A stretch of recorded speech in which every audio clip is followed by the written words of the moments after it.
My dear brothers and sister, আসসালামু আলাইকুম। আশা করি সকলে ভালো আছেন। আজকে আলোচনা করব কিয়ামত সম্বন্ধে। তো চলো শুরু করা যাক।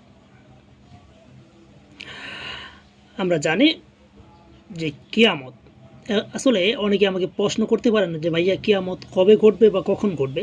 দেখুন ভাই, এটা কখনোই বলা সম্ভব নয় কিয়ামত কখন ঘটবে এবং কিভাবে ঘটবে। এটা কোনো নির্দিষ্ট সময় কোনো কোরআন হাদিসে কোনো জায়গায় নির্দিষ্ট নেই। সেটা ভালো জানে এবং আল্লাহ এবং তার রাসূল ভালো জানে যে কিয়ামত কবে ঘটবে। তবে আমরা কিয়ামতের কয়েকটি আলামত সম্বন্ধে জানব। কিয়ামতের আলামত হচ্ছে 50টিরও অধিক আছে কিয়ামতের আলামত। তার ভিতরে আমরা কিয়ামত কিন্তু দুইটি ভাগে ভাগ করা হয়েছে। দুইটি ভাগে মনে রাখবেন, একটা আছে ছোট ভাগে, একটা আছে ছোট ভাগে ভাগ করা হয়েছে, আবার বড় ভাগে ভাগ করা হয়েছে।